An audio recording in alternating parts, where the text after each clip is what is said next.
Tudo bem com vocês? Então vamos começar mais uma videoaula para os meus alunos do primeiro ano do ensino médio. Estávamos falando na aula passada sobre o contexto histórico da relatividade restrita ou especial de Einstein. Falar do contexto histórico, da onde que surgiu o experimento de Maxwell e Morley e por que o experimento de Maxwell e Morley foi importante para a construção das equações da relatividade restrita, vamos agora então explicar um pouquinho melhor as equações e também entrar dentro das transformações de Lorentz, que é a parte mais importante da relatividade restrita. Então, quando eu havia falado que o objetivo de Maxwell e Morley era encontrar a velocidade relativa da luz, qual era essa velocidade relativa da luz em relação a quê e por quê e que conta foi feita e por que, afinal de contas, isso nunca foi descoberto, nunca conseguiu encontrar uma diferença para a velocidade relativa da luz. Vamos aqui para o quadro, que aí eu vou fazer a analogia com aquele problema que a gente fez logo no início, quando a gente falou de relatividade galileana, da praia, do barco e da onda. Se vocês prestaram bem atenção nesse vídeo, ali eu explico como que a velocidade da onda vai ter um valor para uma pessoa medindo na praia e a velocidade da onda vai ter outro valor para uma pessoa medindo no barco. E a gente chamou as equações que me dão essa diferença na velocidade da onda de transformação de Galileu, que a gente viu que foi bem simples, na verdade, essa equação aqui 3. V' é igual a Vzinho menos Vzão, onde Vzinho é a velocidade da onda, Vzão é a velocidade do barco, e essa linha aqui em cima do Vzinho, do lado esquerdo do sinal do igual, significa que trocou de referencial. O referencial antes era a pessoa na praia que estava medindo a velocidade da onda, e agora mudou para a pessoa no barco medindo a velocidade da onda, e é esse cálculo que a gente queria descobrir. Descobrimos também, através da relatividade de Galileu, que é muito mais simples, ao invés de fazer essa contarada toda aqui, você também pensar que, se os corpos estiverem indo em sentidos opostos, você soma a velocidade. Se estiver indo no mesmo sentido, você subtrai as velocidades, aí ficaria muito mais simples, correto? Vamos então agora entregar essa analogia para o experimento de Maxwell e Morley e no que ele se baseava em relação à transformação de Galileu para encontrar a velocidade relativa da luz. Então estamos aqui no nosso quadro e eu vou colocar lá, né? Então a pessoa aqui na praia e temos nosso barquinho, né? Com uma pessoinha aqui no barquinho. E nós temos ali a nossa onda, né? A onda gigantesca, maior que o próprio barco, né? Mas não tem problema não. O que importa é o seguinte, deixa eu escrever aqui. Qual é a analogia que nós iremos fazer para poder entender o que o experimento de Maxwell e Morley queria mostrar? De acordo com o contexto histórico que nós vimos, a luz era uma onda e por isso ela tinha que ter um meio. Esse meio era chamado de éter. E como que a luz você vê mesmo no vácuo do espaço, então esse éter tem que preencher todo o universo. E ele tem que ser estático. E o planeta Terra caminha por esse éter com uma certa velocidade. E a luz caminha por esse éter com uma certa velocidade. Então, se o éter é estático, o éter, no nosso exemplo aqui, vai ser representado pela pessoa na praia. Ou seja, ele está parado em relação ao universo, ele está parado estaticamente, não tem velocidade nenhuma. O barco seria quem? O barco seria o próprio planeta Terra, que tem um movimento de translação, ou seja, tem um movimento em relação ao éter. E essa velocidade é chamada para a gente de U. Você lembra que o barco para a gente tinha velocidade Vzão e a onda Vzinho? Então, a Terra está sendo representada por esse barco, porque ele caminha sobre o éter, com a velocidade U. E quem seria a onda, na verdade? A própria luz. A luz é que seria a onda. É o objeto o qual eu quero medir a velocidade relativa. Então, a luz tem uma velocidade para o éter de c, que é 300 mil km por segundo. O planeta Terra tem uma velocidade em relação ao éter de u, 30 km por segundo. Qual era o objetivo de Maxwell e Morley, então? Descobrir qual é a velocidade da luz no referencial do planeta Terra. Esse era o objetivo. Mas em vez de escrever C aqui, a gente vai escrever V' do mesmo jeito, porque ela significa que é a velocidade do objeto que nós estamos medindo em outro referencial. Então, de acordo com as equações de transformação de Galileu, nós teríamos que V' seria igual a C menos U. Por que isso?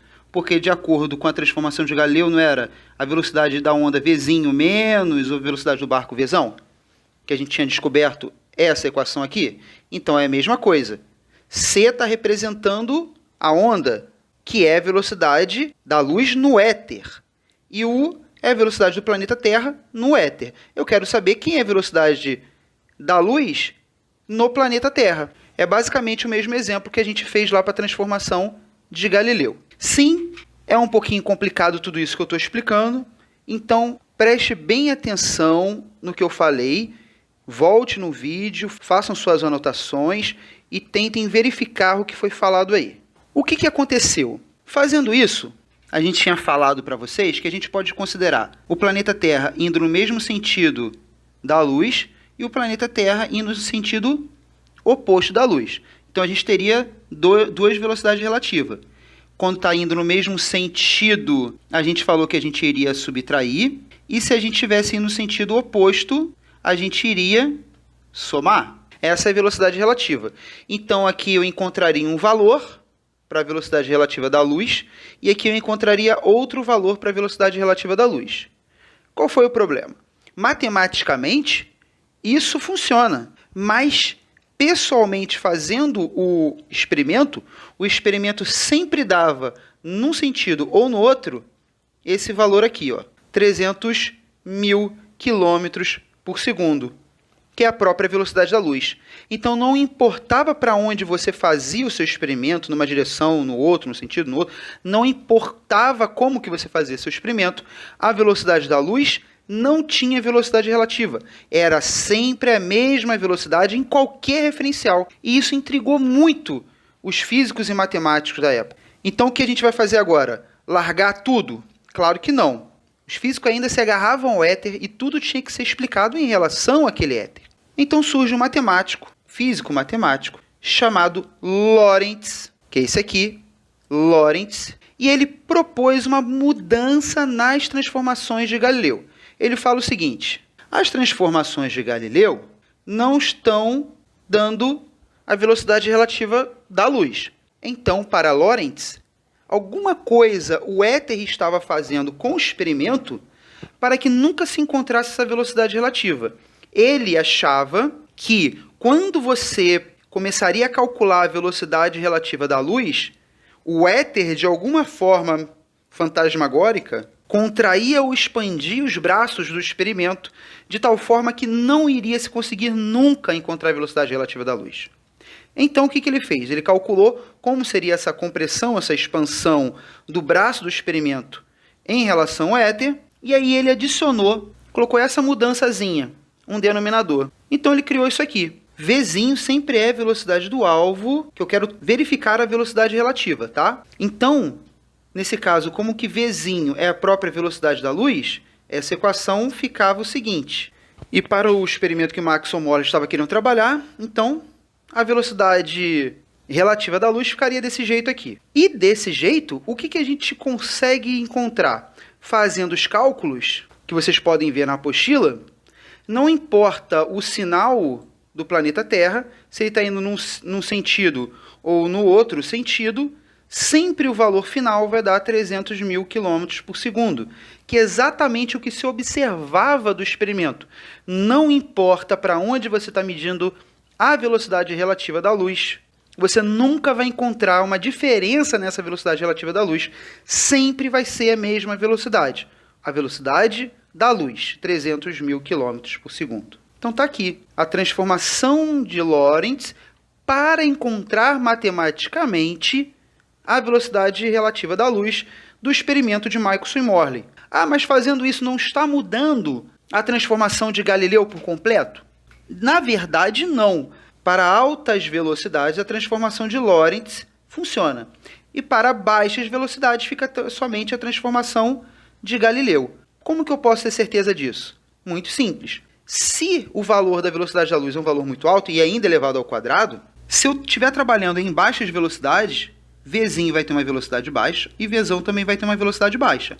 Matematicamente, sempre que o denominador é muito, muito grande, toda essa fração vai a zero.